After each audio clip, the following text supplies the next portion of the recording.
చూడు ఒకసారి 59 జీవో దస్త్రాలన్నీ మాయమైనాయట. షేర్లింగంపల్లి తహసీల్దార్ ఆఫీసులో మిస్సింగ్. ఆర్డీఓ కలెక్టర్ కార్యాలయాలకు చేరని తీరు. ఎన్నికల వేళ అడ్డగోలుగా కన్వేయన్స్ డీడ్లు. 100 కోట్ల విలువైన భూములు పరాధీనం. ఆంధ్రజ్యోతి కథనాలతో లావాదేవీలు బంద్. విచారణాధికారిగా అప్పటి అదనపు కలెక్టర్. 4 నెలల క్రితం ఆయన ఏసీబీకి చిక్కడంతో అప్పటి విచారణ నివేదిక పైన అనుమానాలున్నాయట. ఇది ఎంఆర్ఓ ఆఫీసులో కథమైపోయినాయట. కథ చూడ ఈ 58, 59 జీవోలు మనందరికీ తెలుసు కదా. ఆనాడు కేసీఆర్ ఏం చేసిందంటే 125 గజాల లోపు స్థలం ఉన్న వాళ్ళకి ఫ్రీగా, ఒకవేళ మీరు ఆ స్థలాన్ని ఎప్పటి నుంచో కబ్జాలో ఉంటే దాన్ని అప్లై చేసుకుంటే దాని మీద ఎలాంటి ఇది లేకపోతే అది మీకు రిజిస్ట్రేషన్ చేస్తారు, ఆ ఇంటిని కానీ ఆ భూమిని కానీ. ఈ 59 జీవో ఏంటంటే 4 రకాల స్లాబులు పెట్టిండు. 0 నుంచి 125, 125 నుంచి 250, 250 నుంచి 500, 500 ఆ పైన. సో ఈ మార్కెట్ వాల్యూలో కొంత రేటుని కడితే మీరు ఇది రిజిస్ట్రేషన్ చేసుకోవడానికి అవకాశం ఉంటుంది. కానీ దొంగలు ఏం చేసినంటే బీఆర్ఎస్ వాళ్ళంతా ఎంత దుర్మార్గులు అంటే వీళ్ళు ఈ జీవో తీసుకొచ్చిందే గవర్నమెంట్ భూములను కబ్జాలు చేయడానికి. 1 ఎకరం భూమి నేను ఉందనుకోండి, ఆ ఎకరం భూమిని భాగాలుగా డివైడ్ చేసి బినామీలంతా అందులో ఎంటర్ అయిపోయి వాటిని కబ్జాలు చేసేసి, ఇగో ఇది మేము రిజిస్ట్రేషన్ చేసుకోవాలి, ఈ 59 జీవో కింద ఎప్పటి నుంచో కబ్జాలు ఉందని చెప్పి ఆడ ఒక అప్లికేషన్ ఇచ్చేస్తారు. దాన్ని ఓకే చేస్తారు. కథ ఆడు భూమిలోకి ఎంటర్ అయిపోతాడు. ఆ నామినల్ ఫీతోని వాడికి 100 కోట్ల భూమి చేతిలోకి వచ్చేసింది. అండ్ దట్టు ఇది షేర్లింగంపల్లి అంటే ఇదంతా తెల్లాపూరు ఏరియాలన్నీ దాదాపు ఎకరం 50 నుంచి 100 కోట్లు పలికే ఏరియా ఇది. మరి చెప్పాలి తహసీల్దార్ ఎవరున్నారు అప్పుడు? మరి తహసీల్దార్ ఎంఆర్ఓ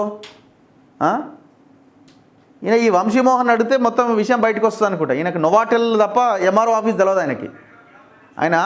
ఆయన బిజినెస్ అంతా నోవాటెల్లో చేసేది, వసూళ్ళ కార్యక్రమం అంతా. అసలు ఆ ఎంఆర్ఓ ఆఫీస్ మరి ఆయన రోజు ఏం పోయిండో కూడా తెలియదు. మళ్ళీ ఆయనకు అసలు ఏం జరుగుతుంది ఈ ఆఫీస్లో?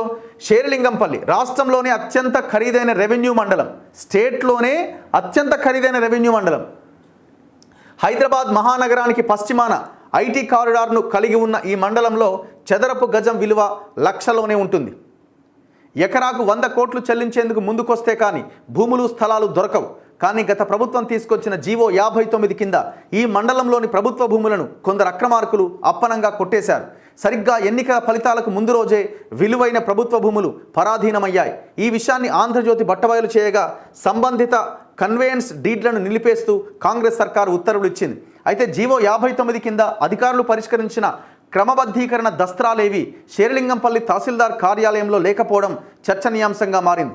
సంబంధిత దస్త్రాలను ధ్వంసం చేశారా లేకుంటే మాయం చేశారా అనే అనుమానాలు వ్యక్తమవుతున్నాయి. వాస్తవానికి 2014కి ముందు జరిగిన ఆక్రమణలను క్రమబద్ధీకరించేందుకు గత సర్కార్ 2016లో జీవో 58, జీవో 59 తీసుకొచ్చింది.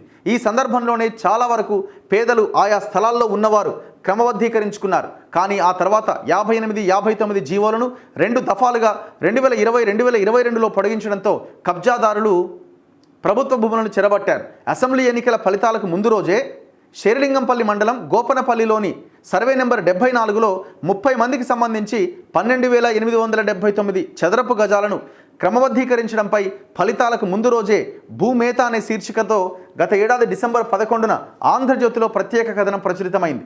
అలాగే నానక్రామ్గూడలోని సర్వే నెంబర్ 149లో 5 ఎకరాల ప్రభుత్వ భూమిని 15 మంది పేరిట క్రమబద్ధీకరించడంపై భూమ్ ఫట్ స్వాహా శీర్షికతో జనవరి 10న మరో కథనాన్ని ఆంధ్రజ్యోతి ప్రచురించింది. ఇవి చర్చనీయాంశం కావడంతో సంబంధిత కన్వేయన్స్ డీడ్లను ప్రభుత్వం రద్దు చేసింది. అప్పటి రంగారెడ్డి జిల్లా అదనపు కలెక్టర్ భూపాల్ రెడ్డిని విచారణాధికారిగా నియమించింది. వారం పాటు ఆయన విచారణ జరిపినా ఆ నివేదిక బయటకు రాలే. ఎందుకు రాలే? గవర్నమెంట్ కాంగ్రెస్దే కదా. మరి మీరు నియమించిన కమిటీ నివేదిక ఎందుకు బయటికి రాలే? ఇంతలో ఒక రైతు దగ్గర నుంచి 8 లక్షలు లంచం తీసుకుంటూ భూపాల్ రెడ్డి ఏసీబీకి చిక్కిండు. అంటే వీడు కూడా దొంగనే. ఊరి నీ అమ్మ. ఎవడైతే విచారణాధికారికి ఎవరినైతే వేసిండ్రో 8 లక్షలు తీసుకుంటారు ఒక రైతు దగ్గర నుంచి, దొరికిపోయింది. అంటే విచారణాధికారిగా వేసిన అధికారి కూడా కరప్షన్ చేసిండు. అంటే వాళ్ళ దగ్గర నుంచి మళ్ళీ డబ్బులు తీసుకొని ఉంటాడు. అందుకే నివేదిక బయటికి రాలే. ఈ నేపథ్యంలో అప్పట్లో ఆయన ఇచ్చిన విచారణ నివేదిక పైన కూడా అనుమానాలు వ్యక్తమవుతున్నాయి. కార్యాలయం నుంచి ఎలా మాయమైనాయి? షేర్లింగంపల్లి మండలంలో 3 దఫాలుగా ప్రభుత్వ భూములు స్థలాలు క్రమబద్ధీకరించారు, అంటే రెగ్యులరైజ్ చేశారు. 59 జీవో కింద వచ్చిన దరఖాస్తులన్నీ ఆన్లైన్లో రాగా వాటిని పరిష్కరించే క్రమంలో షేర్లింగంపల్లి తహసీల్దార్ కార్యాలయంలోనే వాటి ఆఫ్లైన్లోకి మార్చారు. 3 దఫాలుగా రికార్డులు రూపొందించారు. కానీ ప్రస్తుతం శేరిలింగంపల్లి తహసీల్దార్ కార్యాలయంలో సంబంధిత దస్త్రాలు అందుబాటులో లేవు. ఆర్డీఓ, కలెక్టర్ కార్యాలయాలకు చేరినట్లు సమాచారం లేదు. ఆన్లైన్లో వచ్చిన దరఖాస్తుల వెబ్సైట్ను ఇప్పటికే మూసేయగా తాము బాధ్యతలు తీసుకున్నప్పటి నుంచి అలాంటి దస్త్రాలేవి కనిపించలేదని ప్రస్తుతం ఉన్న అధికారులు చెబుతున్నారు. దస్త్రాల మాయం వెనుక బడాబాబుల హస్తం ఉన్నట్టుగా అనుమానాలు వ్యక్తమవుతున్నాయి. శేరిలింగంపల్లి ఎమ్మెల్యే అరికపూడి గాంధీ ఇప్పుడు కాంగ్రెస్లో ఉన్నాడు. బీఆర్ఎస్ నుంచి గెలిచిండు. కేటీఆర్ బినామీ.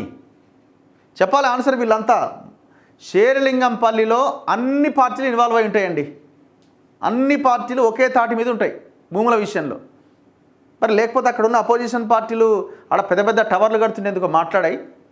మేము పోయిన వాడ వర్టెక్స్ అనే కంపెనీ దగ్గరికి, మొత్తం వాడు చెర్లనే కడుతున్నాడు. ఎందుకు మాట్లాడరు? గోపన్పల్లిలో 3 చెరువులు ఉంటే 3 చెరువులని, తెల్లాపూర్లో 3 చెరువులు ఉంటే 3 చెరువులని హెచ్ఎండిఏ లేక్స్ నుంచి తీసేసారు. వాడు ముప్ప అనే ఒక కంపెనీ, ఆంధ్రాకు చెందిన కంపెనీ, వాడు ఇంకో కంపెనీ 3 చెరువులని చెరబట్టి పడేసారు. ఏలియన్ డెవలపర్స్ అని ఒక కంపెనీ ఉన్నది. మరి వీటి గురించి ఎవరు మాట్లాడారు? మై హోము పాత్ర కూడా ఉన్నది అక్కడ, వాళ్ళకి సంబంధించిన కంపెనీని ఇంకొకటి. మరి వీటి గురించి ఎందుకు అపోజిషన్ పార్టీలు మాట్లాడాయి? అధికారులు ఎందుకు చర్యలు తీసుకోరు అంతే. దాదాపుగా ఈ ప్రాంతంలో ఉన్న చెరువులను మొత్తం ఖతం పట్టించినారు. మంత్రి పొంగులేటి శ్రీనివాసరెడ్డి ఇటీవల ఆంధ్రజ్యోతితో మాట్లాడుతూ గత ప్రభుత్వ హయాంలో తీసుకొచ్చిన 59 జీవో దుర్వినియోగమైన అంశాన్ని ప్రస్తావించారు. శేరిలింగంపల్లి మండలంలో అక్రమంగా క్రమబద్ధీకరించిన స్థలాల విలువ 1900 కోట్ల మేర ఉంటుందని చెప్పుకొచ్చారు. కేవలం ఒక్క శేరిలింగంపల్లిలో 2000 కోట్ల విలువ చేసే ల్యాండ్ని రెగ్యులరైజ్ చేసినట్టు. ఇది నాకు తెలిసి చాలా తక్కువ అమౌంట్. ఇది మీరు అదే మార్కెట్ వాల్యూ ప్రకారం చెప్తున్నారా లేకపోతే గవర్నమెంట్ వాల్యూ ప్రకారం చెప్తున్నారో కానీ, మార్కెట్ వాల్యూ ప్రకారంగా నేను చెప్తున్నా 1,00,000 కోట్లు దాటిపోద్ది ఓన్లీ ఇన్ శేరిలింగంపల్లిలోనే. ఎకరం 50 నుంచి 100 కోట్లు బలుకుతుంది అక్కడ. మామూలుగా లేదు అక్కడ సినిమా. గోపన్పల్లి ఈ ఏరియాలు మొత్తము 50 నుంచి 100 కోట్లు ఉంటుంది. ఆయా స్థలాల రిజిస్ట్రేషన్లను రద్దు చేసి నిషేధిత జాబితాలో పెడతామని ప్రకటించారు. అయితే శేరిలింగంపల్లి మండలంలో అక్రమ రెగ్యులరైజేషన్లో అప్పటి తహసీల్దార్, డిప్యూటీ తహసీల్దార్తో పాటు అప్పటి గండిపేట తహసీల్దార్ భాగస్వామ్యం ఉన్నట్లు ఆరోపణలు ఉన్నాయి. అయితే అప్పటి అదనపు కలెక్టర్ విచారణ సందర్భంలో రెవెన్యూ అధికారులకు క్లీన్ చిట్ ఇచ్చినట్టుగా తెలుస్తోంది. ఆ కారణంగానే శేరిలింగంపల్లి, గండిపేట తహసీల్దార్ కార్యాలయ అధికారులంతా కీలక పోస్టులు దక్కించుకున్నారట.